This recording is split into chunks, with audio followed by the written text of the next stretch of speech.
Como as empresas podem contribuir para o Acordo de Paris e o seu objetivo de combater as mudanças climáticas. Eu convidei o meu amigo Gustavo Hermon do canal Investidor Sem Grife para me ajudar a responder essa pergunta do que as empresas podem fazer para combater o aquecimento global. E como o nosso futuro pode muito bem depender disso, vale a pena assistir o vídeo, né? Vem com a gente!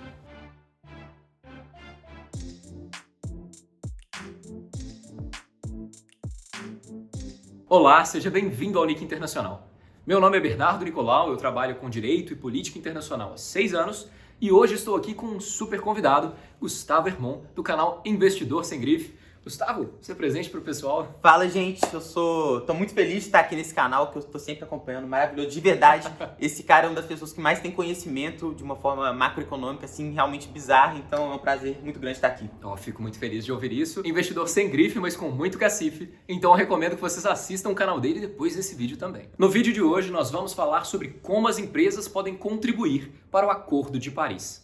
E nós vamos dividir esse vídeo em duas partes. Primeiro, onde as empresas entram na atual estrutura do Acordo de Paris e qual é o papel delas na preservação do meio ambiente. E depois, como ser sustentável tem se tornado algo pop com a tendência ESG, Environmental, Social and Governance. Falou bonito, hein? Se gostar desse vídeo, então, por favor, deixe seu like aqui embaixo para eu saber que você quer ver mais vídeos como esse, inclusive com essa super cooperação. E claro, não deixe de se inscrever no canal para não perder nenhum envio. O Acordo de Paris foi um acordo extremamente ambicioso assinado nos últimos anos para tentar conter o aquecimento global a um máximo de 2 graus Celsius até o final do século. Eu falo ambicioso porque, ao que tudo indica, a gente vai ficar muitos graus acima da meta. Se você quer saber mais sobre o acordo, como ele foi formulado e qual a lógica por trás dele, então, por favor, confira o vídeo que vai aparecer no card aqui em cima. Mas, no vídeo de hoje, nós vamos focar em um stakeholder especial, as empresas, e como elas ajudam na preservação do meio ambiente. Ou não ajudam, né? Ou não ajudam. Mas e aí?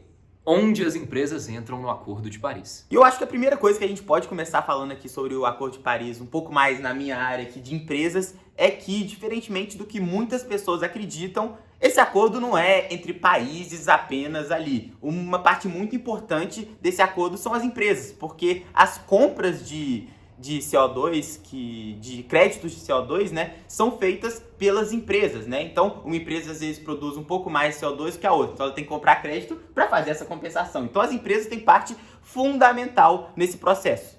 Sim, completamente. E no final das contas, olha, quem emite gás carbônico não são os países. Então eles assinam o acordo, eles falam, vamos reduzir as emissões, mas não é ele que está emitindo. Quem está emitindo é a empresa que está lá no país dele, que está produzindo, que tem uma indústria. E aí, esse país tem que fazer medidas para tratar dessa empresa. E essa é a principal forma que o país atua nesse processo, né? Até porque são as empresas que emitem. Só que a política que o país adota e as maneiras que eles interagem com as empresas e tem essa articulação junto com elas impacta diretamente nas medidas que essas companhias vão tomar. Pois é. E quando o Acordo de Paris joga essa obrigação regulatória para as empresas, ele espera que elas ajam de uma de 3 formas diferentes. A primeira é um controle direto de emissões. O país ele pode, por exemplo, impor taxas a essas empresas para quem emite mais de X toneladas de gás carbônico, ele pode colocar impostos ou ele pode adotar outras medidas para que as empresas se policiem mais no quanto gás carbônico elas emitem. A segunda forma é estimular iniciativas sustentáveis, que é basicamente o governo dar incentivos fiscais para empresas que ajudam com reflorestamento ou outros aspectos que ajudam na contenção das emissões de gás carbônico. Novamente, não é o governo que está fazendo ali uma coisa com os próprios braços, mas eles podem incentivar ou desincentivar as empresas a tomarem certas atitudes. Com certeza. E o último aspecto que é importante para qualquer tipo de política pública é promover a transparência. É importante que esses governos criem canais para que essas empresas prestem contas das emissões de gás carbônico. Justamente porque eles têm que apresentar isso dentro da estrutura do Acordo de Paris para as conferências das partes que acontecem anualmente. Mas como a gente tinha dito antes, apesar de ser um acordo para países, há abertura para o que nós chamamos de outros stakeholders. A palavra stakeholder vem tradicionalmente do mundo das apostas. Quem tem uma stake é quem tem interesse no resultado de uma determinada situação. Se sai positivo, você ganha dinheiro. Se sai negativo, você perde dinheiro. Alô, Freitas. E aí, o negócio tem stakeholders que não necessariamente estão vinculados a apostas, mas que estão vinculados ao resultado de situações do mundo real. É o que acontece, por exemplo, com uma determinada política pública ou com o Acordo de Paris e o controle do aquecimento global. Stakeholders são todas as pessoas que têm interesse em ver o aquecimento global ou controlado ou pelo menos em não ver ele descontrolado. É quem ganha com isso. Empresas, ONGs, seres humanos no geral, animais, o planeta Terra, é um rol não exaustivo. Esses outros stakeholders que não os estados firmaram há alguns anos atrás o que nós chamamos de Parceria Global de Marrakech para a Ação Climática, que é justamente um combinado dessas figuras para que elas coordenem iniciativas próprias para combater o aquecimento global. E quando nós falamos dessas várias iniciativas, nós temos alguns exemplos por aí. E uma delas é a Race to Zero, que conta com mais de 2.600...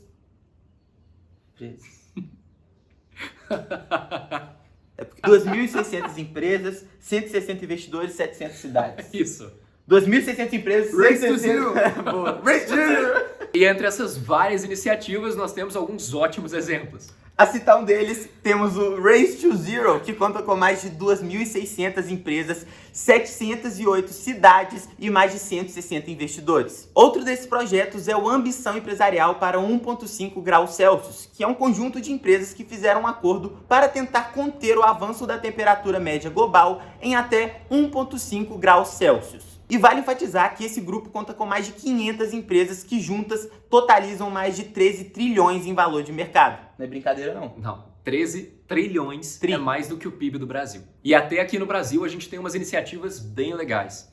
Nós temos, por exemplo, o Conselho Empresarial Brasileiro para o Desenvolvimento Sustentável, que tenta coordenar e propor formas de melhorar a gestão ambiental das empresas. No final de 2018, o Conselho publicou um relatório que nos dá uma ótima ideia do que as empresas brasileiras estão fazendo para tentar conter as emissões de gás carbônico. Um exemplo que a gente tem é a Alcoa, que trabalha no ramo de bauxita e de alumina, que já economizou 815 mil toneladas de CO2 de 2015 até 2017. Um outro exemplo é a Ambev, que eu acho que eu não preciso apresentar a ninguém a essa altura da pandemia, seja pela música, seja pelo estresse, que durante os últimos anos investiu mais de 166 milhões de dólares para fomentar ações de mitigação da mudança climática. E, além disso, conseguiu reduzir as suas emissões em mais de 1 milhão de toneladas de CO2. A ArcelorMittal, gigante do aço aqui de Minas Gerais, investiu 123 milhões de dólares em Até ele erra. A ArcelorMittal, gigante do aço aqui de Minas Gerais, investiu 123 milhões de dólares e conseguiu reduzir as suas emissões de CO2 entre 2015 e 2017 em 3 milhões de toneladas. E por fim, o Banco do Brasil investiu 28 bilhões de dólares em projetos do agronegócio para mitigar o impacto ambiental. E esses são só alguns exemplos do relatório. Muitas empresas, com muitas iniciativas, tem colaborado para nós não morrermos em um mundo em chamas até o final do século. E tem também algumas propostas ambiciosas em mesa que podem se tornar uma realidade em breve. A precificação do carbono é uma delas. Mas, Bernardo, o mercado de carbono já não existe? Sim, mas é muito restrito. Para estimular ainda mais as empresas a controlarem as suas emissões, você pode precificar o gás carbônico. Mas o que isso quer dizer? O que isso quer dizer? Uma de duas coisas. A primeira opção é o governo colocar um imposto sobre emissões de gás carbônico. Quanto mais você emite, mais você paga. Acima de 10 milhões de toneladas de gás carbônico, você paga tanto. Aí, empresas que emitem menos do que o teto de 10 milhões de toneladas de gás carbônico ganhariam um crédito de carbono e poderiam vender para as empresas que emitem mais. E aí você cria um estímulo financeiro para que essas empresas reduzam as suas emissões, já que tudo que elas não emitirem vira mais dinheiro em caixa. A ideia é legal, mas é difícil conseguir a adesão do pessoal por conta própria. Ainda mais porque o tempo está passando, a situação está só piorando. Não, isso aqui ficou muito... Tá todo mundo estressado. Literatura. Pandemia. A ideia é legal, mas é muito difícil conseguir a adesão de todo mundo por conta própria. Só que depois de falar de todas essas iniciativas, você talvez esteja se perguntando: por que diabos essas empresas investiriam tanto dinheiro em meio ambiente? Elas não estão focadas em lucro? Bom, e para falar sobre isso, eu trouxe exatamente meu amigo investidor sem grife para te falar porque sustentabilidade tem virado um bom negócio. Bom, é agora que entra a minha parte, eu acho, né? Que a gente vai falar sobre ESG. E para você que não sabe, a ESG fala principalmente sobre 3 pontos que é a sigla, principalmente, né? Então, Environmental, Social e Governance. é óbvio que eu não ia gastar o meu inglês, sendo que a gente pode gastar o desse queridíssimo Bernardo, né? E a história é a seguinte, basicamente, uma empresa tem sim que focar no lucro, é óbvio. Só que existem outras questões que vão, inclusive, auxiliá-las a chegar ao famigerado lucro. Vamos começar do mais tradicional, que já é falado há muito tempo aí no mercado financeiro, para você que já está acostumado, que é a governança. O que é a governança? Nada mais é do que a gente falou no início desse vídeo sobre stakeholders. Então, Exato. governança é você tratar bem os stakeholders, seja os acionistas, minoritários, controladores, seja você tratar bem o funcionário, é você tratar melhor ainda o cliente, tudo isso faz parte da tal governança, né? E começou a ser inserido ali um pouco da questão social nos últimos anos dentro dessa governança. Vamos supor que, vamos citar aqui de exemplo totalmente aleatório, tá? Mas a Suzano, de papel e celulose, ela tem uma fábrica que emprega muitas pessoas e ela tem algumas medidas sociais naquela região para melhorar o lugar que ela está implantado, onde as pessoas trabalham. Eles começam, por exemplo, a auxiliar uma creche voluntária ali. Eles começam a tomar atitudes para ajudar o social da região em que eles atuam. Então esse aspecto do social já havia entrado um pouco dentro da governança, mas a governança, como eu disse anteriormente, é uma coisa separada. Então a gente falou aqui do social, que ganhou mais força ainda com a ESG, é uma das siglas, né? É uma das letras da sigla, né? Então tem uma importância muito grande. E por fim a gente tem que falar também da questão Do do ambiental. Meu Deus. Eu vou deixar isso no vídeo. Pode deixar. E essa última sigla que eu gostaria de falar, a gente falou de trás pra frente, né? Que é o que é o ambiental. É um pouco mais nova. Por exemplo, quando que foi o Acordo de Paris? 2016. 2016. Então você vê que é algo que está causando preocupação não faz tanto tempo. Em contrapartida, a questão social e de governança antes, social depois, já estava aí no mercado financeiro como uma das formas de análise de uma empresa há um pouquinho mais de tempo. Mas a primeira sigla, a primeira letra da sigla, melhor dizendo, é ambiental. E isso é uma coisa nova para a maioria das pessoas. E quando a gente fala de ambiental, a gente também está falando da questão de sustentabilidade. E as pessoas aí que elas se confundem um pouco, né? Porque a gente fala de sustentabilidade ambiental, você fala a mesma coisa. Tudo só liga pro meio ambiente, lucro não tem nada a ver. E você que está assistindo esse vídeo pode se lembrar que no vídeo do Acordo de Paris nós pegamos o pilarzinho da sustentabilidade, que hoje em dia parece muito com o pilarzinho do ESG, né? A sustentabilidade justamente surge para remediar esses conflitos que existem. Eu vou cuidar só do meio ambiente ou vou dar só lucro? Você tem que crescer, desenvolver, as nações têm que crescerem, que desenvolverem e tem que dar lucro também, tem que gerar valor também para a sociedade. Então, nesse ponto de vista de remediar situações que no primeiro momento parecem conflitantes, surge a questão do ambiental na sigla, né? A questão da sustentabilidade. Você desenvolve pensando mais no longo prazo ainda, porque de nada adianta muito lucro hoje se depois esse lucro não vai servir para nada, né? Porque o mundo vai estar em chamas. Não sei se vai estar, mas é melhor prevenir do que remediar. Minha mãe já disse isso. Nossa, Bernardo, mas assim, ok, no papel parece bonitinho, a gente vai falar de meio ambiente, de social, de governança, mas no final das contas a empresa quer din-din, é money, é números na conta do banco. Isso não seria contra o interesse dela? Não. Pensa num exemplo bastante recente comigo, e se você acompanha o Nick Internacional, você sabe desse exemplo, que é o Acordo União Europeia-Mercosul. Um acordo que liberalizaria comércio entre o bloco União Europeia e o bloco Mercosul, do qual o Brasil faz parte, que poderia gerar centenas de milhares de empregos no Brasil, movimentar dezenas de bilhões de dólares todos os anos e que não foi para frente. Por quê? Porque o Brasil não tem respeitado seus compromissos ambientais. Esse é um exemplo, claro, que envolve também a responsabilidade ambiental do Estado, mas, novamente, nós falamos quem emite gás carbônico não é o governo.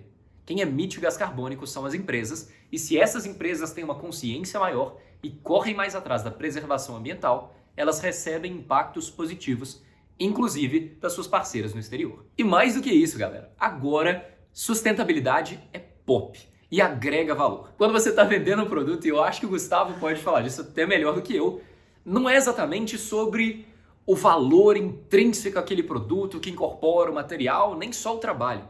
Hoje em dia, a maior parte daquele produto talvez é a imagem. E essa construção de imagem de uma empresa é o famoso branding. Fala aí, por favor, que o seu é mais bonito. Vai, fala. Branding. Branding, que é justamente essa construção de uma marca. Então você não vende um produto único exclusivamente porque você desenvolveu aquela tecnologia ou coisa do tipo. Você também vende a imagem, aquela experiência que o cliente tem na hora de comprar um produto. E é isso que os especialistas em publicidade gostam de fazer. E fazem bem feito. Tanto é que a gente sempre está comprando por causa de uma marca que você gosta mais, tem mais afinidade com os valores daquela empresa que eles passam, né? Seja via propaganda, seja via as atitudes que eles têm. Quantas vezes você já não viu? Vou deixar de comprar em tal empresa porque eles trabalham com... Eles têm trabalho escravo. Então, isso já é um ponto que danifica muito a imagem da companhia e dos produtos dela perante o mercado consumidor. Certos produtos que ganham uma vantagem competitiva exatamente porque eles são mais ambientalmente responsáveis. É o caso, por exemplo, de você pagar um pouquinho mais caro em papel reciclado, ou de pagar um pouquinho mais caro por um lápis que é de madeira de reflorestamento, ou até mesmo entrar no supermercado e comprar um atum que é mais caro, porque ele tem um selo que garante que na pesca daquele atum, golfinhos não foram machucados. E pra gente finalizar, adentrando um pouco mais na minha área de investimentos, uma coisa que eu gostaria de falar para vocês são alguns números do mercado de ESG nos investimentos, o tanto que eles estão ganhando projeção. Eu gostaria de começar falando aqui do Brasil sobre um fundo que está se especializando nisso, nos primeiros fundos de ações que é especializado em ESG. Então eles fazem uma análise um pouco mais abrangente na hora de investir em uma empresa, que é o Fama. O Fama é um fundo aí criado nos anos 2000, os primeiros fundos de investimento em ações aqui do Brasil, e agora eles estão se especializando em ESG. É o Fábio Alperovitch, eu acho que é assim que fala o nome dele, muito bom gestor de verdade mesmo. E a gente também pode falar sobre o mercado de ETFs, que são investimentos passivos, né? Que você investe em um fundo que vai seguir determinado índice. Esse tipo de investimento cresceu muito nos últimos anos. Os investimentos em ETFs de ESG cresceram mais de 300% apenas em 2020. E para você ter uma ideia, até 2025 a projeção é que 53 trilhões de dólares estejam investidos em ESG. Então quando você fala, ESG é só um negócio de meio ambientalista, cara é chato, não sei o quê, cara... É dinheiro, meu amigo, então não vamos ficar nessa visão, não. Muito dinheiro. Bom, pessoal, essa foi uma passada pelas formas que as empresas têm de contribuir com o Acordo de Paris no combate às mudanças climáticas. Tem muita coisa envolvida, tem muitos valores envolvidos, mas por sorte eu estava aqui com o meu melhor investidor sem grife para poder nos ajudar a entender um pouquinho mais os valores financeiros que isso envolve. Muito obrigado, gente. É sempre um prazer estar aqui com o Bernardo de verdade mesmo. Espero voltar no canal. Com certeza. E eu agradeço muito a você também que está assistindo. Se tiver gostado do vídeo, então, por favor, deixe seu like aqui embaixo. E, claro, não deixe de se inscrever no canal para não perder nenhum envio sobre os temas do Brasil e do mundo. Vejo vocês com o próximo vídeo. Obrigado. Valeu.